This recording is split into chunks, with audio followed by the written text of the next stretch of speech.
I think if there was anything I were to say to my younger self, is that I wish I'd come to Spain before I went anywhere else, or before I looked anywhere else, because this is truly, to me, home. This is where I was supposed to be.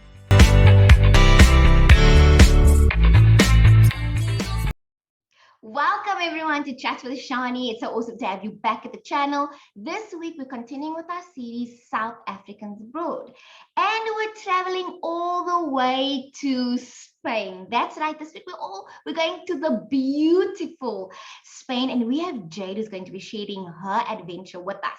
Before we get into the interview, don't forget to like and subscribe to the channel and leave a comment if you like the video. So let's get into it. Jade, welcome to Chatz with Charnie. It's awesome to have you here. Please tell the viewers a bit about yourself and Spain. Where are you in Spain? Hi, Charnie. Thank you so much for having me. I'm super excited to be here. I've been a fan of your channel I found you like 2 years ago. So I'm really excited to be finally one of the people that you have on your show. So thank you for having me. I am currently in the south of Spain, in Murcia, also pronounced Murcia, still working on it. But yeah, I'm really excited to be here, and I'm excited to get all these answers out to all the people who want to know more about Spain. Awesome. And thank you so much for being a fan of Chatz with Charnie. I always appreciate it when people tell me like how much they love the channel and just that it's like working in their lives. So we've had a discussion before and we spoke about certain things, and you actually told me that your parents got ancestry visas. This is the first time we're covering that on Chatz with Charnie. So information. Let us know, how does this ancestry visa work and how do you obtain it? Like, who's eligible for it? All right, so the short answer is, if you are someone who's looking to leave where you currently are, specifically South Africa, and you have either family members that are parents or grandparents or great-grandparents, you are eligible to obtain either the visa or the passport. So my parents both got passports because their parents were Italian and Portuguese. So my dad got the Portuguese passport and my mom got the Italian passport. And then when I moved abroad to the UK, because I was originally born in the UK, lived in South Africa for 17 years of my life, so I consider myself South African, proudly. There we go, girl. So when we left for the UK and I wanted to move to Spain, I managed to get the Portuguese passport through my dad, which thankfully, because of the whole Brexit situation, I wouldn't have been able to come into the EU.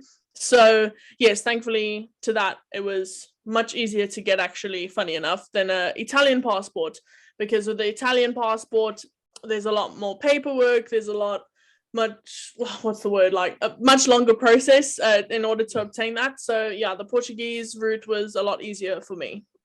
That is awesome. So now viewers, you know, if you have grandparents, great-grandparents, your parents that were born in another country, you have access to get a passport to that country, which means that you could become a citizen, right? So you could travel there, you could work there without getting like work permits and all that other documents and things that normal South Africans, they don't have that privilege, have to go through. So, Jade, tell me, what was the benefit of this ancestry visa and how has it changed your life and the life of your parents? Well, at the moment, it's my mom and I that moved from South Africa to London because I wanted to study music in London, and luckily I had that British passport already. So that allowed me to study there without paying, certain fees for university. So my university schooling was free, which is quite amazing. I'm very thankful for that. And then obviously it gives you access to certain medical benefits. You get free healthcare in the EU and in the UK. So yeah, it is something to look at, especially if you're trying to further your education as a younger person, or if you're looking for better healthcare and things like that overseas. That is awesome. You also said something very interesting. You went to go study music. Tell us a bit more about that. Do you have any music that's out there that's been released? Give us a bit of information. Right. Okay. So when I was still in South Africa, I think I started when I was 13 years old. I wrote my first song and I started working with Prime Circle and the Parlotones. I released my first single through those musicians. They were on that track. And then I released a couple more songs, iTunes, Spotify, all that. And then I traveled to America and did all the cool stuff with people in LA. I did music videos over there, and I worked with the producers of like Selena Gomez and things like that. And Wow. having done all of that at such a young age, having not even studied anything about the music industry yet, I really wanted to further my education, and what better place to do it than one of the music capitals in London, you know? So yeah, that's what really pushed me to move. And now I'm here doing something completely different, but still loving it. So yeah. That's amazing. And it's definitely a story and a journey. And you know what? We're going to be linking some of Jade's music and music videos down below in the description box. So be sure to check that out. Now, you told us that you started off in the UK, but you know, we're speaking about Spain. So tell us, how did you move from the UK to Spain? What made you make that decision? Okay, so I was not happy in the UK, and that's no offense to anyone who chooses to go there or you know, who is currently there and loving it. That's great. I'm really happy for you. But yeah, myself and my mom, we just didn't find the happiness that we were looking for, and we moved around. In 4 years. We moved probably 6 times. Oh, wow. We just couldn't find home. You know, I mean, South Africa is. Africa on its own is home. Like, there's no real description for that feeling you have when you're there, you know. And I think we were searching for that in the UK, and I think that's kind of where we made a mistake as well, because when people move abroad, they obviously starting afresh and things like that, but they're also looking for that feeling of home. And then we start to look for, okay, where are the South Africans that I can meet around me? Where can I get a hold of South African food? And it's very normal for us, you know. But I think that's sort of where we went wrong, and we didn't try and adapt to where we were and get to know the local people a bit more, but they were also very closed off to us. So it was a struggle. So after I finished university, and it being very expensive where we were staying as well, we thought, okay, where can we go that the healthcare is still free, the property prices are cheaper, the food is amazing, the weather's good, the culture, the people, everything is a lot more vibrant. And I did some research, and it was between sort of like Malta and Spain. And Malta being because I had seen one of your videos previously, with a guy who had moved to Malta. And but yeah, unfortunately the prices of like property and things like that over there is a bit more than what we were willing to spend. So yeah, Spain was it. And then I found our town by literally just going like that on a map. Oh my God. That's how we ended up here. That's the first time I heard somebody's like, I'm gonna go here. That's literally, Wow. that is, I swear to you, what happened. And yeah, I'm very happy that you know, this is where God wanted us to be. So this is where we are, and we're fitting in. It couldn't be any better. So very happy. Well, I think that's like really an amazing story. Also, like the planning that you and your mom had to go through, the research that you had to go through, you know. And I think that takes us over to the next question, because we've spoken about this, and you had a bit of a trip. You had a bit of a trip from the UK to Spain. Share that with the viewers, how you actually traveled. Right. So first off, I didn't have a Portuguese passport. That I think was like the main issue in the beginning, okay? When I decided I wanted to move here, this whole thing happened within like a space of 3 months. It was like, okay, day one, I've decided we want to move. Yeah, I decided for all of us that we wanted to move, and my mom was fine with that because she just wants to be where I am, which is great. So yeah, day one, deciding we wanted to leave. Day two, realizing I cannot actually get into Spain because I don't have the Portuguese passport. So then the whole thing started of I had to travel all the way up to Newcastle, which from where I was staying was 5-6 hour drive. I had to go there, get appointments at the embassies to get the passport thing started, and that whole thing took 2 months. That was a journey on its own. I had to go stay there with my dad for like 2 weeks or something just to get the appointment and everything sorted. And then by the time that 2 months was over, we packed up the house within a couple of days, and we got in my little Kia Picanto and drove all the way from the UK down to the south of Spain. And it was a journey. It was my mom, myself, and my aunt with our 4 dogs. And in a Kia Picanto. And Kia Picantos are tiny. Like, anyone who has that car knows that it's tiny, okay? But you can actually get a lot in there. And we had a little roof rack on top. And now in Europe, people are not used to roof racks without like a cone sort of covering on top of it. So everyone was looking at us, and we got pulled over a lot of times because all of our suitcases were just strapped on with like string, like a Mr. Bean movie. It was insane. But yeah, and we ended up sleeping in like gas stations overnight because we missed our hotel, and it was a journey, but we made it, and yeah, no complaints. And Jade, how old were you when this process was taking place, like the whole move? So, well, right now I'm 22, and I was, I suppose, 21 or just turned 22. Yeah, because we've been here for a year now. So, yeah. Very cool. So young and making all the moves. Many. And tell us, what was the cost involved of getting the visa?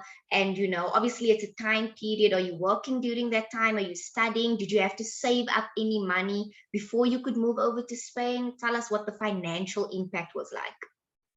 Right. So, everybody who knows my mom and I think we are absolutely mental, okay? Because no one in their right mind moves to another country with like just a couple of hundred in their bank account, okay?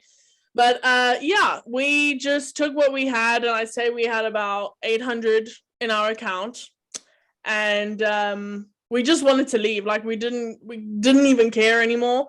Like, as long as we were able to eat, that's all that really mattered. We had put the deposit down for a rental here, and that was also through a South African agency, funny enough, housing agency here. And yeah, so we, as long as we had the deposit for the house, which was around maybe 500 or so, 500, yeah, for the month. You pay a month in advance. Some people are fine with that. And yeah, we got here, and for the Portuguese passport, the costs involved were obviously me having to travel there.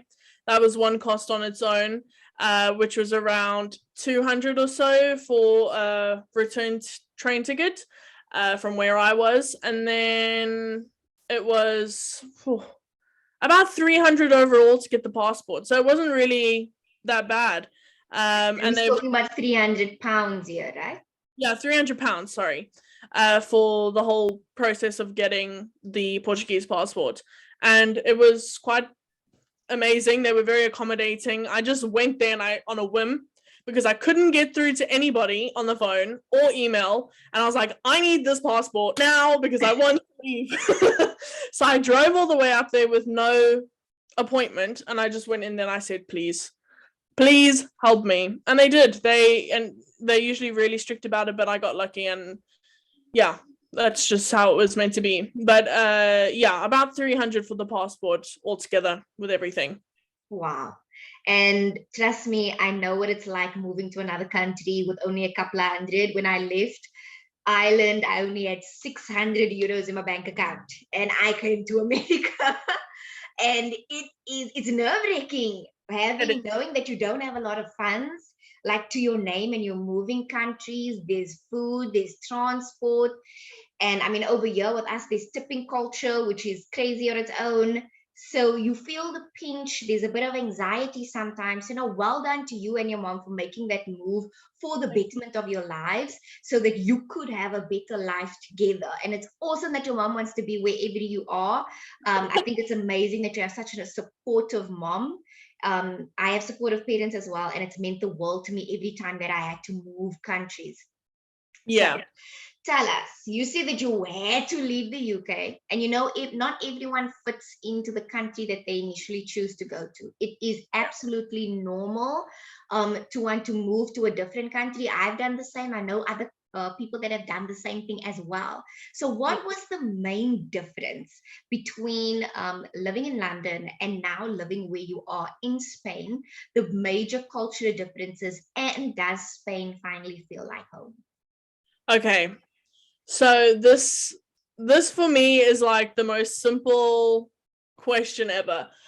When I was in the UK, okay, I had to constantly explain why I had a different accent because everyone's like, "Oh, foreigner. No, thank you."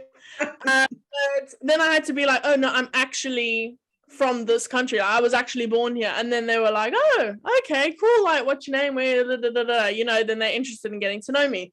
So in 4 years, I made one friend, Laura, and unfortunately, she still lives in the UK. I haven't managed to drag her to Spain yet, but I'm working on it. Yeah, so I made one friend, and I made no other English friends. And then, of course, the cost of living is astronomical. Literally, living there is just, you're not really living, in my opinion, anyway. It's you're working to pay your bills.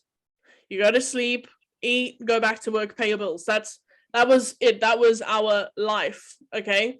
And that to me is not living. I know I'm still young and I should be working hard and all these things. And I am working hard here, but there was no extra money to enjoy life and do other things. And that was just not to me what I wanted for my life and for my mom as well. So yeah, moving here, it's funny enough, all my friends are English. Like every single friend that I have is from the UK, but here, okay. And yeah, cost of living here is totally different. I mean, what you'd pay in the UK for a 3-bedroom, say you're renting, okay, it's like a 3-bedroom house would, in the south anyway, would roughly cost around, including bills, 1,500 to 600 euros. Whereas here, it's about 500 euros. Okay. Oh, wow, that's a huge difference. And Huge, I huge. don't think I've heard that number. I've always heard 1,000 plus, like, you know, 1,400 plus, but only 500, like that's really affordable. Yeah, it is so affordable. And the town that I'm in is quite a quiet beach town. So it is only really busy in the summertime for like 4 months of the year. And everyone, you know, still has a job throughout the whole year. The wages are slightly less, but you still earn a similar amount to what you would at an average job in the UK. And you get by here. Like every night people are going out, every night people are going to dinner. And transport here, mainly people use scooters, like, you know, those little electric scooters that you stand on. Everybody has one, everyone. Oh, wow. Except for me, I'm gonna get one though. I am gonna get one because they are so much fun and they so just economical and, you know, all those things. And yeah, so transport, the food here is, you cannot even compare it to the UK. I don't know how people survive without flavor in the UK, because let me tell you something. There's no flavor in their food, okay? I don't care who tells me what. There's nothing. I don't even think there's salt, okay? You know what? This is the South African in you talking, because I'm sure their people don't mind. No, their people, like the English people, are fine with how their food is, and that's great, okay? Because even when they come to Spain, they go to like a fish and chip shop. Fine. Okay? I got you. But me being, you know, from South Africa and used to like all the good stuff, being here is the best place to be for your taste buds. Yeah. Now I can believe that. I was in Barcelona a couple of years ago and I actually loved the food, loved the culture. Spain is just so different. It's like the vibe is like, you can really be like, yeah, I could stay here. Exactly. The vibe is good, the food is good, there's always some sort of entertainment that's going on. The beaches are great. I mean, purple like sunsets, that's amazing. If I have any pictures, I'm gonna like plop it up here, because Spain is like one of the holiday destinations you have to go to.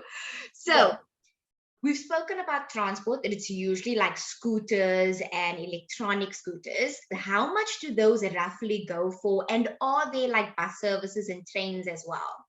Yes, so I mean, most people here have cars, okay, like that's the basic one. But yeah, they're switching over to bicycles, scooters, and they are buses. And in the summertime, they have a special bus for youngsters that, want to go partying. I mean, they go partying every day anyway, but in the summertime, they've got a special bus that stays open a little bit later for the people that want to get across town and things like that. So it's really nice, and they're so accommodating for all ages here. Like, I've really noticed they look after the young all the way through to the old. They don't stop caring at some point. And I feel like in different parts of the world, people do stop caring. And yeah, I really like that the older people are really looked after. And there's events that happen pretty much every weekend that they're either celebrating something or they're putting on an event to make up something to celebrate. They're always looking to have a good time. And so there's never like a moment of, what am I going to do today kind of thing, which is really nice. Yeah, other than buses and that, there's nothing more. Oh, actually, people have started using rollerblades as well. Funny. Oh my word, that's cool. Yeah, people, like, I was actually driving the other day and there was a guy in front of me. He was going faster than me on his rollerblades with his shopping in his hands. I was like, oh, okay, traffic. But yeah, so the scooters roughly cost around 300 euros. You could get them for less, or you could get them for more, depending on, the specs of the actual scooter. If anyone is interested in using rollerblades as transport, they're about $50 for 50 euros for a pair. And for bus tickets, around 2, maybe 3 euros for a one way. So it's not too bad. That's not bad. That's about the average cost, I think, for a bus. So yeah, that is great. And Jade, we've spoken also, you have your own business in Spain, like in your city that you're in. Are there any benefits to you having this business? And was it very difficult for you to set one up when you got there? Tell us that process.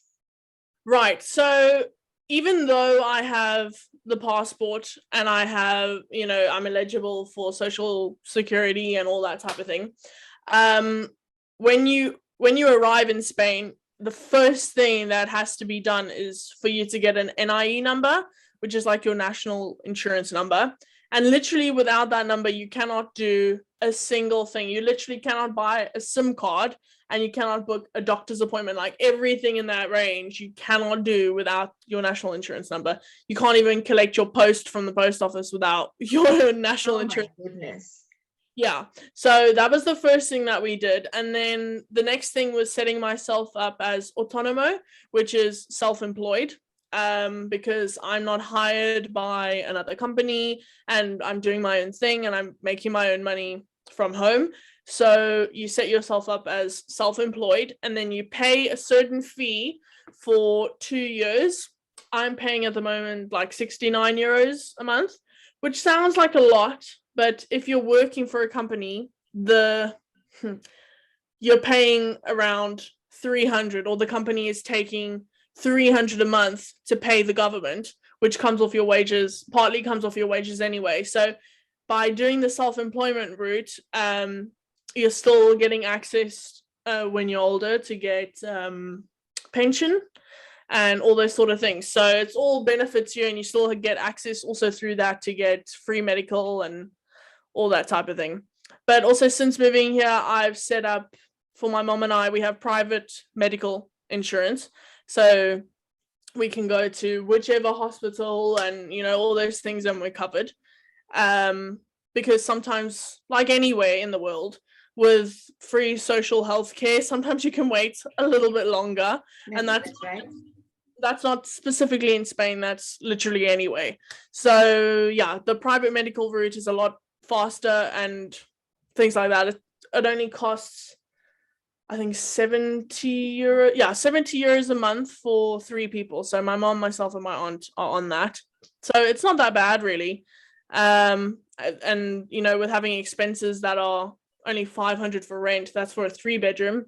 For a 1 or 2-bedroom, you're only paying 300 a month. So Wow, that's great prices. yeah, it's really good. I'm thinking of moving to Spain now. I would highly recommend it. Yeah, definitely.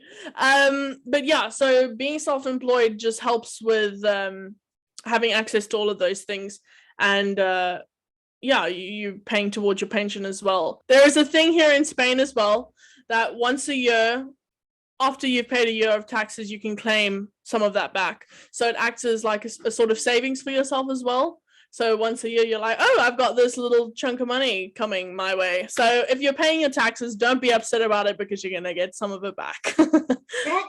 This is the first time that I've heard what you're saying. This Yeah. is like a lot of information, and it's really good information. And I'm so thankful that you're sharing it with us. One thing that like stood out to me, you said $300 when you're employed, your employer has to pay over to the government. What is that $300 for? Okay, I mean, sorry, euros. My apology, euros. Okay. Yeah, so sorry, I didn't finish explaining. So for the first 2 years of being autonomo, self-employed, you only pay 69 euros a month. Then after those 2 years, you start paying 300 a month. So that is a problem right now that a lot of the autonomo status people are fighting for, and there are things happening and talks happening in the government, you know, so we'll eventually see, like, hopefully that will change and become less. But yeah, as any business owner here, they have to pay 300 a month per person that they have working for them. So it is quite expensive, but it's paying like the taxes, it helps towards that individual social security of getting them free healthcare and things like that. So being employed here, for example, as a waitress or a waiter, you get covered for social security and things like that. It's free healthcare through the person that you work for. A lot of people I know in South Africa, you hopefully get medical insurance or medical aid through the company that you're with. But here it's like automatic. That's awesome. Thank you for sharing that, and it also makes sense that you're paying it for the benefit of your employees. So it's not like they're not getting any benefit from it from in the long term. Yeah. And also with public transport being reliable, with everything else working in the country, it doesn't feel that bad, like taking 300 like euros from your salary and like putting it towards something that's good and for your own benefit in the future. Yeah, and of course you're going to get some of that back the following year, and then it's going towards your pension. So you're not really losing that money, you're saving it. That's a good when you have to work. That's a good way of looking at it. I think if there was anything I were to say to my younger self, is that I wish I'd come to Spain before I went anywhere else, or before I looked anywhere else, because this is truly, to me, home. This is where I was supposed to be, for sure. So Jade, you're speaking about Spain being home, and this is the place where you were supposed to be. What makes the city that you're in home? Is it the culture? Is it the environment? Is it the warmth of the people that reminds you maybe of South Africa? Tell us why this is now your new home. Okay. Spain is my home because the property prices are cheaper. The weather is amazing. The food is phenomenal, and yeah, I've just met some really amazing people that I never thought I would meet, and I have made friends for life here, and I am just, when I have nothing to do, I can walk out my door, walk down to the beach and just chill and watch the sunset, or listen to music, or see guys working out at the beach. Like, that's the life. That is a life. Okay, that is a life. Having money to go out and eat something with your friends, or, you know, I'm not really a party drink kind of person, but yeah, going out to eat or going sightseeing, like every day there's something new that you can go and discover here. And in the main city, which is about 40 minutes away, it's not too bad, but there's cathedrals that have like the greatest things that you could ever imagine, of like old buildings and things like that. There's just so much to see and so much history, and it's just beautiful. It's just beautiful, and that to me is a life, and where I can have a life is where my home is. That is awesome. You know, not a lot of people experience that. Even if they're living in a city for like a year, 2 years, it's difficult to engage with the people there, to make friends. Like you said, when you're in the UK, you made one friend in the course of like 4 years. That's a long time. And that's also a sense of loneliness that's attached to that. So now you're thriving, you're enjoying life, you're having a great time. No one can fault you for calling this your home, and you're feeling so secure where you are. So I'm super happy for you. It's amazing that you're having this experience. Jade, we've spoken about you moving, certain of the costs that you incurred in moving and what you're incurring now to live there. Tell us, you said this is your home, but what is the language barrier like? Do people speak obviously mainly Spanish? Is there an English community? Is there a South African community? Share a bit more insight into that. Right. So it's really funny looking back, because the first day we arrived here, we went to a local restaurant, which was just around the corner from the house. And I'd been doing Duolingo for like 2 weeks. And I was like, I can get us a table for 2 or 3 people. I walk into the restaurant and I'm like, I'm sure they get this all the time, you know, the local people that get English people in there that think they can, you know, speak the language. So I walk in there, I'm like, una mesa para dos personas, por favor. And now I can speak it properly, like, you know, but yeah, the language has been a journey, but I think being excited and open to it, and you know, a little bit younger, you know, you pick up the language a lot quicker. My mom is very shy to speak, and she can speak and understand a lot of different languages, but she's very shy. So if I'm in the room, she's like, Jade, where are you? But yeah, no, I can understand, I'd say about 70% of what they're saying now. And now, you know, working with other Spanish people, I pick it up a lot quicker, because a lot of the workers here, they don't understand English or speak English. So you've got to listen to what they're saying. You've got to try and understand. And I think when you throw yourself into it, that's when you start to pick up things quicker. But I was really surprised coming here that there is so many English speaking people. You don't think that, you know, going to a foreign country, there's going to be people who speak English. You think it's just you and like your mom, which but yeah, no, pretty much everyone speaks English, to be fair. It's more like the older people that don't speak any English. When I'm say old, I'm talking like 70s, 80s, like they're not really interested in, you know, learning English. And there's a lot of Arabic culture here as well, like a lot of Arabic people and influence in the food, and obviously with the Moroccan markets and all that stuff, there's a lot of Arabic people here. And so I've actually learned a bit of Arabic as well. Wow. So yeah, it's very interesting. You'll be fascinated if you move to another country that you don't speak the language, what you can learn about yourself and how you can adapt quite easily. You know, you really surprise yourself.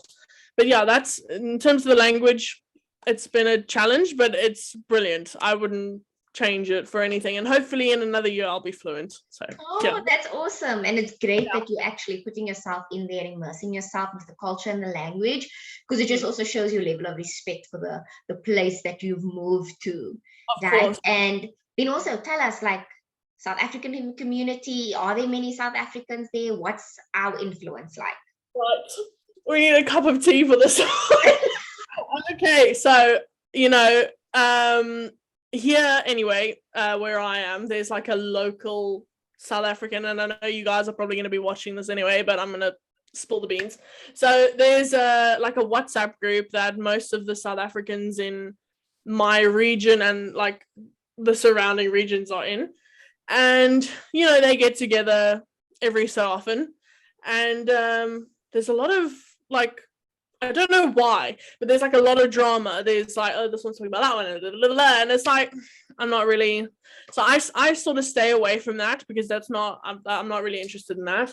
But if you want to meet other South Africans, they are there, and they are in that WhatsApp group, and they are looking they are recruiting people. So yeah, but they all, to be fair, no one's been, negative to me. Everyone's really nice. But yeah, I just prefer to, do my own thing.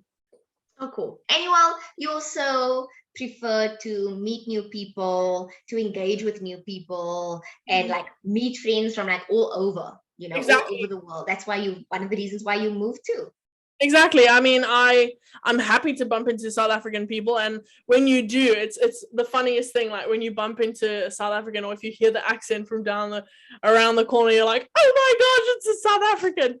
But no, I've really just enjoyed meeting local people and learning about their culture, and them getting excited to know about me and where I'm from, and they're like, wow, South Africa, yeah, so it's nice. Whereas I think when I was in the UK, it's more like no one really wants to know who you are and what you're about.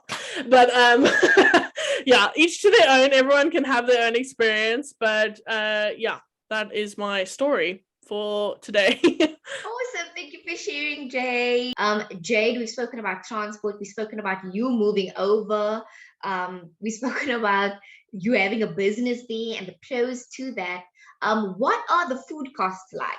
Like, is it cheap to like eat out? Is it more expensive to eat out, have takeaways? What is it like going to the local grocery store and actually cooking? And like, how much does that all cost? Right. Every Saturday, there is a Moroccan market that happens right outside my house, a couple of roads down. And you can find them at a different location every day of the week. And then they rotate and they come back. So every Saturday, they're down the road, every Tuesday, so on and so forth. And you can buy everything there at the Moroccan markets, from fruit and veg to cooking utensils to shower curtains to literally everything. Your one-stop shop, basically. Literally, except for, actually, I lie, you can actually buy meat there because there's a rotisserie chicken van that's there as well. Yeah, you can basically buy everything there for a third of the cost of like Lidl's. That's cheap. Yeah, it's really good. I know prices in South Africa right now are not anything of what they should be. Yeah. But yeah, things here, because when you weigh out what you're earning here, if you come, to earn or retire or whatever, it's pretty similar, but you can get things cheaper. Like you can find cheaper products here, if you look hard enough. And when you get to know people, this one knows that one, and you can get this because you know that person, and it's very much like that here. So yeah, it's really good in terms of that. I'd say my weekly grocery cost would be, I don't know, because my mom and I, we don't really plan like that. So we go out and buy what we need for that day, okay? And then we'll get like, if we need like milk is finished or bread or whatever. But for the week, I'd probably say around 50 a week. Oh, 50. That's a good, very good price. That's quite affordable for like 3 people. That's very affordable. That you're doing well. Yeah. Oh, sure. You're doing well. And to eat out here is also not very expensive. If you go to things like McDonald's, funny enough, McDonald's, KFC, you get Domino's here, you get all like the Americanized and English, speaking restaurants type things. They're quite expensive. They are actually quite expensive. Oh wow. Yet, let's say a streetwise too, as South Africans will know. You don't get that in England, by the way. You don't get streetwise twos in England, but or in Spain. But 2 pieces of chicken and chips, and for like 2 people or so, you're probably spending around 16, 17 euros. So it's never. I would never pay that. It's very expensive for like the takeout, that type of takeout. But if you're going to actual Spanish restaurants, for example, we have something here called a tostada, which is like a big chunk of bread that's toasted and you put tomato on it. They give you like tomato puree, and it's really, really good. For that and a coffee, you'd pay 2 euros. Oh, wow. And I know, like when I was in Spain, they had the bikini, which is like, I think ham and cheese. Oh, what now? Like a bikini sandwich. A bikini? Yeah. A bikini sandwich. I've never heard of that. I'm actually gonna Google it right now and show you. Oh my word. Bikini sandwich in Spain. Bikini. Bikini sandwich. Yeah, what's a bikini sandwich? A bikini sandwich. Let me see. Oh, it's like a sandwich made of like street food type thing. Yeah, it's ham and cheese basically. Okay. Right. So they would just. So what did you want to know about that? How much does a bikini sandwich cost? Probably like €3. Yeah, it's quite cheap. And they're also available like everywhere, train stations and all that stuff, like coffee shops. But Yeah. you're like, What's a bikini sandwich? Yeah, no, I've never heard of that. But yeah, cool. Okay, great. So we have come to the end of this wonderful, fun interview with you, Jade. Tell us, what advice would you give to South Africans that are sitting back home that want to travel to a new country? Maybe you want to go to Spain, the UK, any other country. What advice would you give them to help them, encourage them on this journey? First thing I would say is if you're thinking of moving or if you're thinking of traveling, specifically, actually traveling, always travel. There is never a time that I would say don't travel because it will just change your life. It will open your eyes. There's so much more than South Africa out there. And unfortunately, a lot of people don't have the opportunity to travel and never get to see what else is out there. But if you can travel, do it. If you can afford it, do it. I will never say no to that. And if you can move, all the more to you, do it. Because let me tell you, best move, best thing I've ever done in my life was move to Spain and leave South Africa. Not because I didn't want to be there, but because it's just what needed to be done. And I'm very thankful that I had the opportunity to do it. So if you can do it, do it. Just do it. So just do it, as Jade said. And yes, certainly, if you have the means to, definitely do it. If you are thinking about it, it means that there's this burning desire within you. Take the plunge and book a short trip somewhere, whether it's like a weekend, 2 weeks, explore and see what you are missing out on in the rest of the world. The world is a big place. It's your oyster. You don't have to stay in the same place your entire life if you do not want to. I think we've spoken about that in all our episodes on the series. So go ahead, save, plan, research, and go ahead and like reach your dreams of moving, seeing new places and exploring things. You can always go back home. Remember that. That's the thing. That is the thing that I've learned. And I'm only 22 years old, and it sounds like wish-wash coming out of my mouth. But money comes and goes. It doesn't matter how old you are, okay? It comes and it goes. If you're willing to work, the money, it will come to you. And if you can afford to do it, just do it. Whether you've got 600 in your account or 800 in your account or 800,000 in your account, it's definitely worth it. Yes, it definitely is. Thank you so much for all the encouragement, Jade, the laughs, the information that you've given us.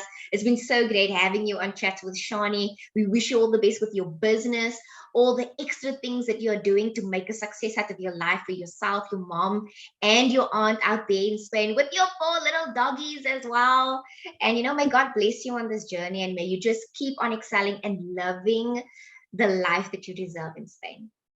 Thank you a million times. Thank you for having me. Thank you for letting me share my information. And yeah, I hope to hear that you interview somebody else who saw our video and was like, I moved to Spain or I moved somewhere else. So I hope hopefully this inspires other people as well. So thank you for doing what you do and, letting us all see, what else is out there and how we can make our moves. So thank you to you as well.